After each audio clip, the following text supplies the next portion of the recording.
আমরা যারা ক্রাফটিং এর কাজ করি কম বেশি এই ছোট ছোট কার্ডবোর্ড গুলো কিন্তু অনেক থেকে যায়, তাই এই কার্ডবোর্ড গুলো আজকে থেকে আর কখনোই ফেলে দিবেন না। এই সামান্য কার্ডবোর্ড দিয়েও কিন্তু দারুণ একটা জিনিস তৈরি করা যায়, তাই সেই আইডিয়াটাই আজকে আপনাদের সঙ্গে শেয়ার করব।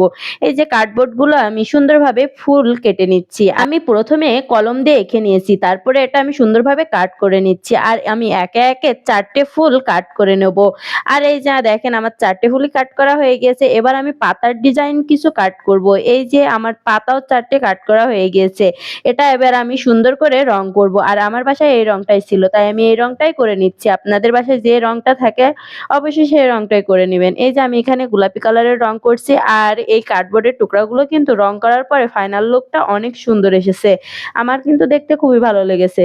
তাই এই যে পুরোটা আমি গোলাপি কালার করার পরে মাঝখানে একটা হলুদ রং দিয়ে দিচ্ছি এবং চারপাশে আমি কালো দিয়ে দিচ্ছি সৌন্দর্যের জন্য। এই যে দেখেন আমি এই কার্ডবোর্ডের টুকরোগুলো রং করার পরে যে এর ফাইনাল লুক এত সুন্দর আসবে আমি বুঝতেই পারিনি। কিন্তু খুব সাধারণ সাধারণ জিনিসকেও যদি তোলা হয় তাহলে দেখতে কিন্তু অসাধারণ লাগে। আর এই সামান্য ছোট্ট কার্ডবোর্ডের টুকরাগুলো দিয়ে দেখেন আমি কত সুন্দর ফ্লাওয়ার তৈরি করে নিলাম। আর এই ফ্লাওয়ার গুলো কিন্তু দেখতে অনেক সুন্দর লাগছে। তারপরে আমি পাতার রংগুলোও করে নিচ্ছি। আর পাতাটা আমি সবুজ কালারই করেছি। দেখেন পাতার রংটাও করা আমার হয়ে গিয়েছে। আর এগুলো দেখতে কিন্তু অনেক সুন্দর লাগছে। এটা আমি একটা ওয়াল হ্যাঙ্গিং তৈরি করতে চাচ্ছি। এই ওয়াল হ্যাঙ্গিং গুলো কিন্তু খুব সিম্পল কিন্তু দেখতে অনেক সুন্দর। এই যে প্রথমে আমি একটা কাগজ রোল করে নিচ্ছি, কারণ এটার উপরেই আমি ফুলগুলো ঝোলাবো, হ্যাঙ্গিং করব। এই যে দেখেন তারপরে আমি পাটের রশি দিয়ে সুন্দরভাবে বেঁধে নিচ্ছি। আর এই রশিতেই কিন্তু আমি ফুলগুলো সুন্দরভাবে হট আটা দিয়ে বসিয়ে নেব। এই যে দেখেন আমি বসিয়ে নিচ্ছি।